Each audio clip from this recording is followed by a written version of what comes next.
Hello students, welcome to the next in the series of video lectures for your social work professional core courses. We'll be spending some time today talking about micro and mezzo practice. So bear with me as I switch to the appropriate screens.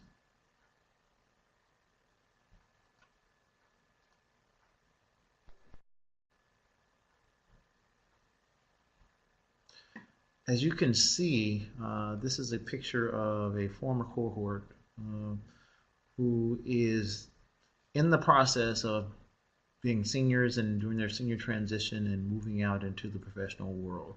But they do constitute a group and also symbolize that group work actually happens everywhere.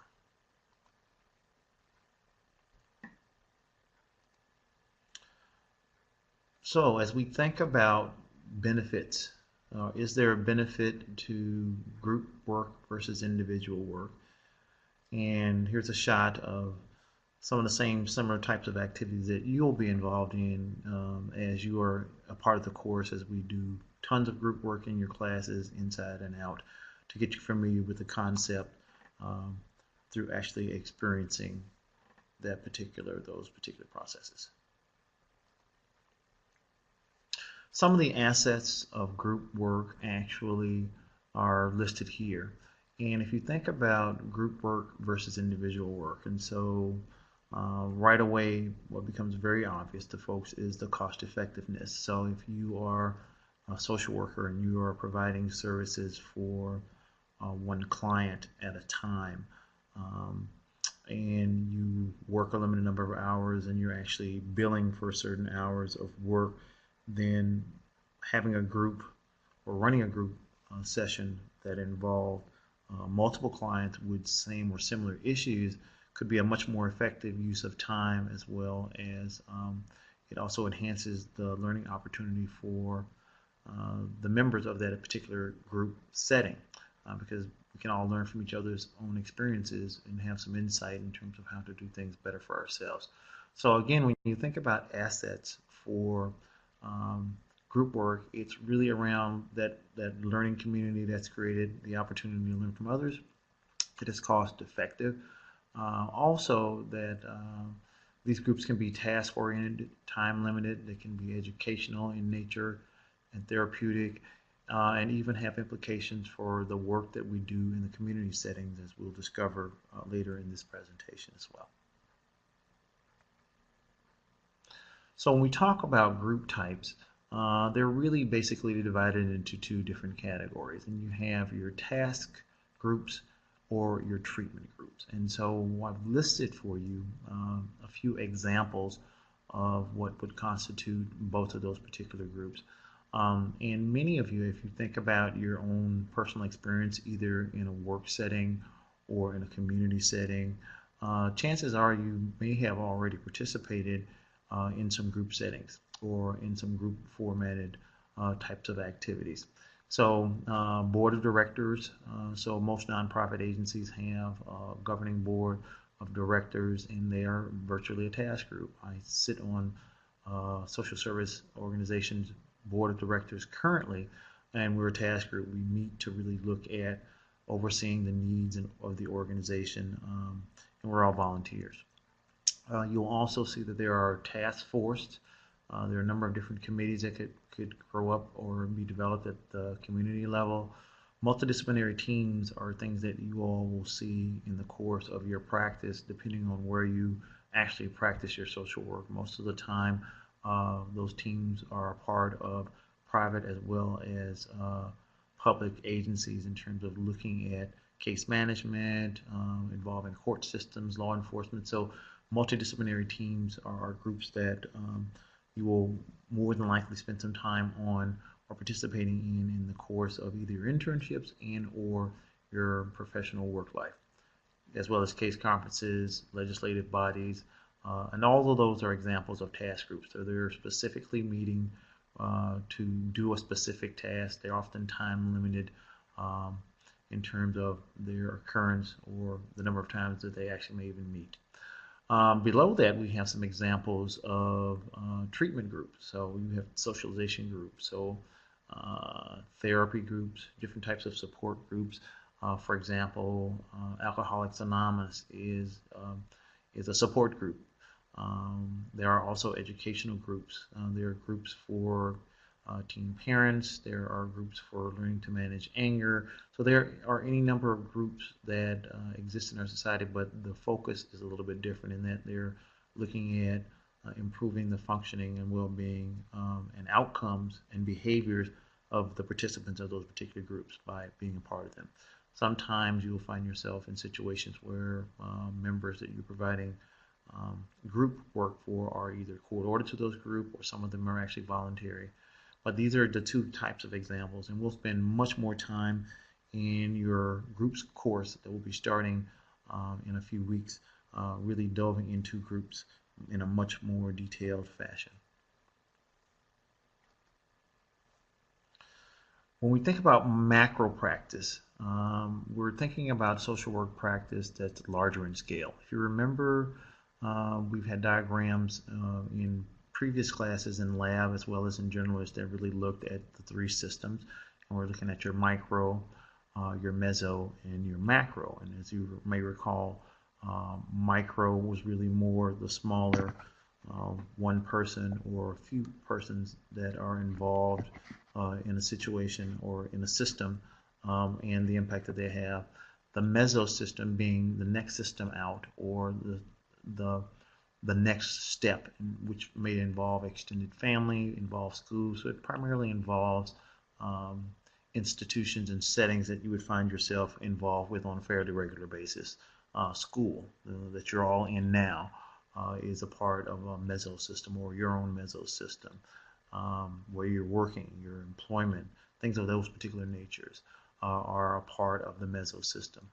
And the macro system, again, as we had indicated earlier, is even larger. And so it really starts to look at broader issues that are often affecting larger groups of people or larger communities or populations, states, or actually even nations or globally. So when we think about macro practice in social work, it's looking at some of the same aspects, but really looking at it through a different lens of the volume of particular persons that are actually involved. So it's beyond mezzo and micro and looking at larger issues. Matter of fact, the second bullet talks about the improvement and changes that can be sought through organizational or societal policies. And so as you think about it and you watch the news on a daily basis and look at what's happening around our world, you will always see that there are entities, organizations, affiliations that really are looking at best practice in terms of the rights of humans in different parts of the world and looking at what they can do to influence. One particular macro practice organization that comes to mind would be the United Nations. And so it's a collaboration, as you know, of the world's nations that really look at how they govern themselves, how they hold each other accountable for what happens in the care of the people who live within those particular countries. And so there are certain things and rules that are in place around when to go to war, when not to go to war, what some of those rules might actually be around that, supplying military or humanitarian aid to various regions. So there are a number of different things that are much more large global scale that have implications for a large amount of people. When we're also looking at macro practice within the context of organizations, we're also looking at some of the things that we also have listed. It's about the distribution of resources for clients, for various constituencies. It's about even the creation of those resources for where they actually don't exist. There are campaigns, for example, in different parts of the country where clean water is an issue or where human trafficking is an issue. And it's about looking at what on a global or larger scale for the greater good of members of that society to actually embrace and embark in. So some of the things that would actually be a part of macro practice would actually include doing a lot of analyzing of data, looking at situations, formulating ideas and theories, methods of intervention, a lot of planning, looking at whether communities have capacity, looking at the need for the development of policy to oversee and provide direction and structure or change that needs to occur, fundraising in some organizations, human rights, petitions, having some familiarity and affiliation with political process, as well as looking at social justice, evaluation, and community organizing issues. So these are all elements, tools, and processes that are part of macro practice, which is definitely an important part of social work practice. Some of the roles that you will find yourself playing as a worker in either a mezzo or a macro practice setting might be that of mediator, where you're really looking at how to actually bring parties together who may have opposing ideas or thoughts about how to proceed in terms of what's in the best interest of constituencies in terms of the work that needs to be done. We also see that facilitators are folks who actually are kind of governing a process, not a part of a process, but might be available and working with various entities to really look at surfacing the issues in a fair and equal manner, and to really make sure that they are thoroughly explored for all parties that are involved. So they could happen in any number of areas, and so some places where you might see some of those facilitation pieces come into place might be social networks, ethnic advocacy groups, friendship groups, churches, community centers, even your extended families. These are some things that are come up oftentimes as roles for you. Also, we think about brokering, actually looking at allocating and developing resources and actually distributing those particular pieces out might be some roles for you in a mezzo or macro social work practice role. Educator, looking at research, looking at explaining to constituencies how processes work, why they work the way they do, understanding the process so that they can become more effective in terms of their own self-advocacy, in terms of looking at what they can do to empower themselves to resolve issues. And then also as an advocator, really looking at issues around oppression and discrimination, for example, and being able to really work on behalf of making sure that folks are aware of the issues and that are advocating in an appropriate manner to get some of those issues actually resolved. So those are all various aspects of roles you would find yourself playing in the role of a social worker in a macro practice setting. So when we think about advocacy, we're thinking about proactive efforts carried out by participants in response to either institutional, systemic, financial, and or cultural impediments to clients or constituent well-being. And actually those are just a handful of the dynamics that are a part of the need for advocacy. And then advocacy actually falls into about 3 or 4 different areas that we can actually spend a little bit of time exploring. And so you'll see the word social, you'll see cause, and you'll see case. And from your readings, you have probably known or discovered by now that when we talk about social advocacy, we're really looking at a broader scale.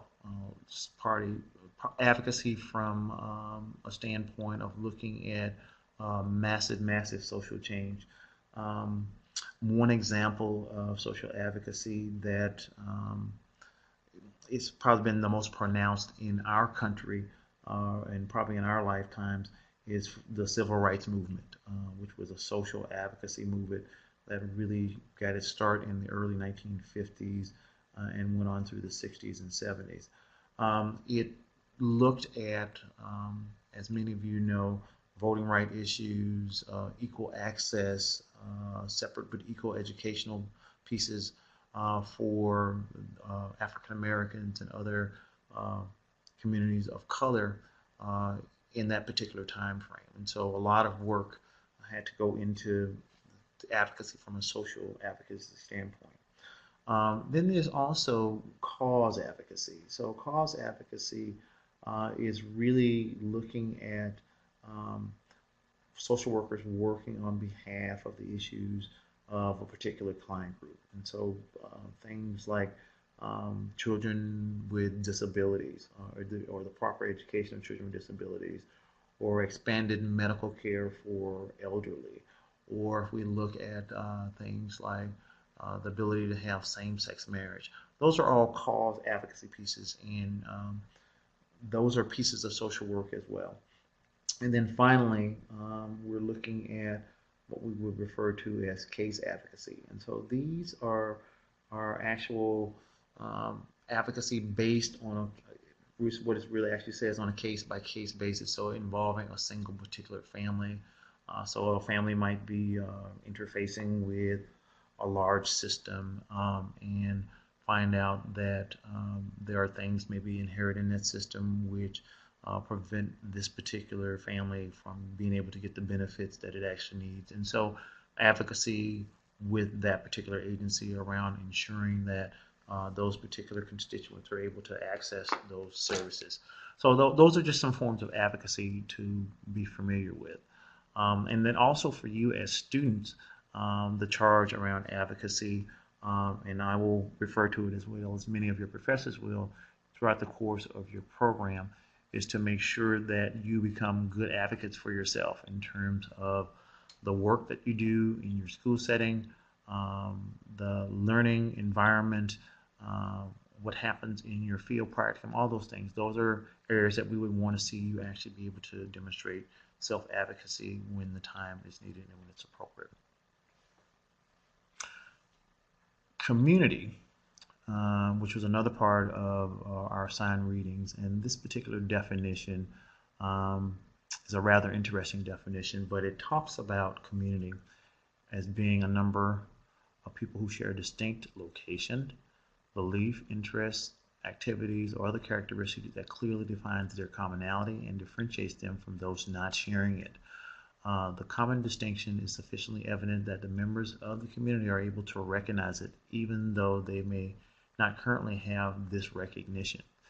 Effectively acting on their recognition may lead members to a more complete and personal mutual development. And so this comes from, this is a quote from Mark Hammond from Promoting Community Change. And so when we think about community and we think about mezzo and macro practice, this is the target population. Community groups typically look at these three areas. They're looking at helping the community accomplish its objectives. And so when we think about a community, you can think about, for example, let's say a geographic neighborhood. And you can think about that the concern might be for the folks who live in that particular neighborhood to address some of the issues that may be unique to that neighborhood that actually pose a threat to the well-being of the folks who live there. So there might be any number of examples we could think about. If there's open air drug dealing or prostitution that's happening within the vicinity of a school area, or as a matter of fact, as you think about that particular dynamic right now, in most communities, there are what's called drug-free zones. And so that means that if folks are found to be involved in illicit drug trade or use within a certain parameter of a school, the penalties for that particular crime actually is much greater for participants who might be offenders and caught. And that came about as a result of community group action. It's around how do we create safe school environments or learning environments for our children where they don't have to deal with the difficulties of having to deal with drug issues as it relates to their educational process. So again, some work or an example of some work that was done at a community level that actually impacted laws in a way that made schools a little bit safer as it relates to chemical use. So that's an example of some of the work that community groups do. And ways that they get there might be through the mobilization of individuals, collecting information, looking at capacity for those particular communities to change, as well as then developing strategies for them to move forward.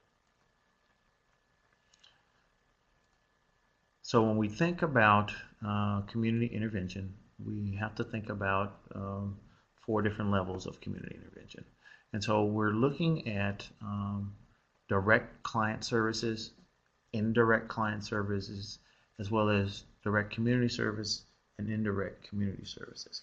And so when we think about direct client services, an example of a community intervention that you as a social worker may be engaged in might be community outreach.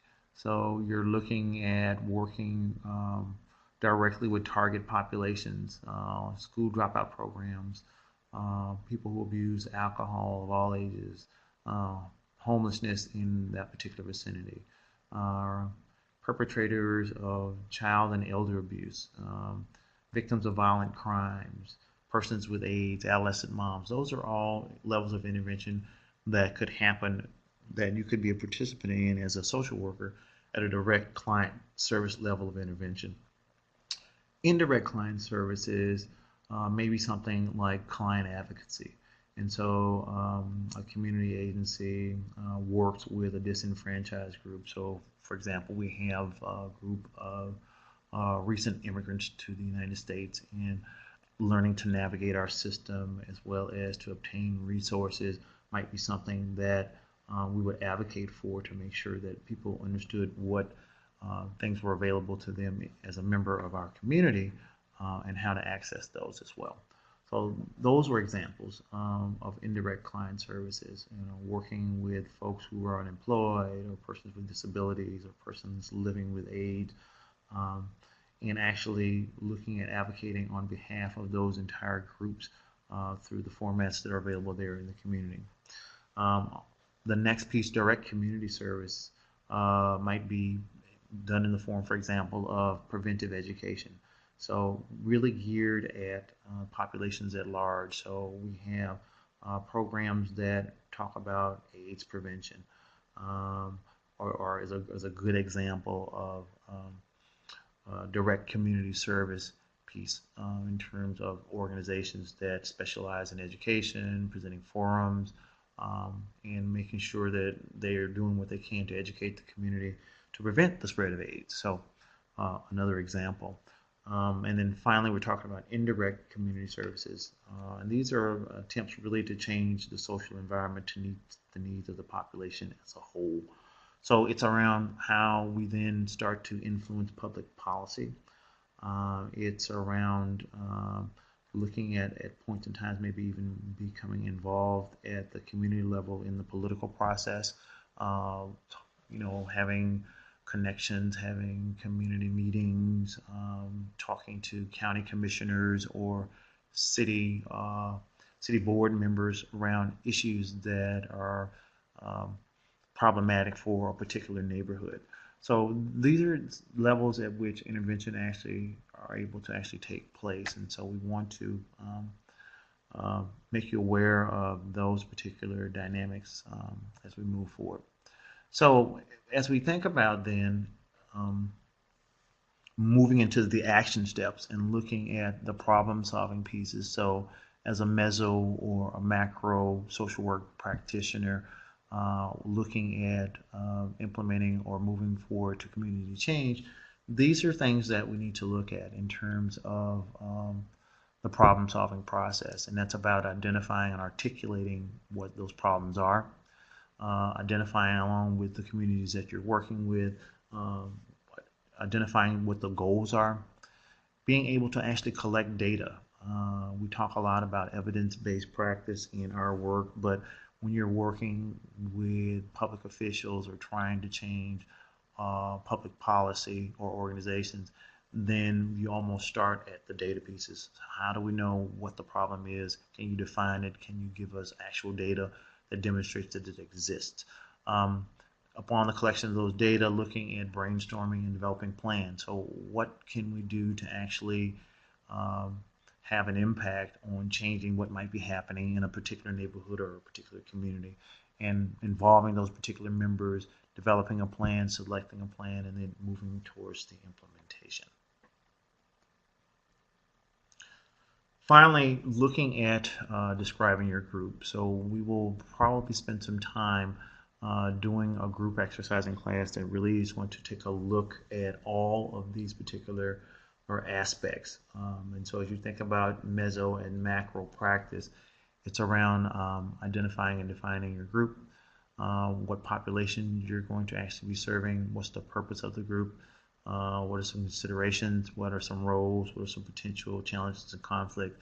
So we'll actually do some in-class activities with various scenarios, really starting to look at the information that's been presented in this particular video presentation for you to review, and then to start to look at how moving into an organization or moving into a community to address problems that are occurring for the constituents in terms of what your role might be as a social worker in terms of how you move forward. So thank you for your time and attention. Come back and view the videos as much as you need to. And good luck as you move towards your competency assignments around mezzo and macro practice.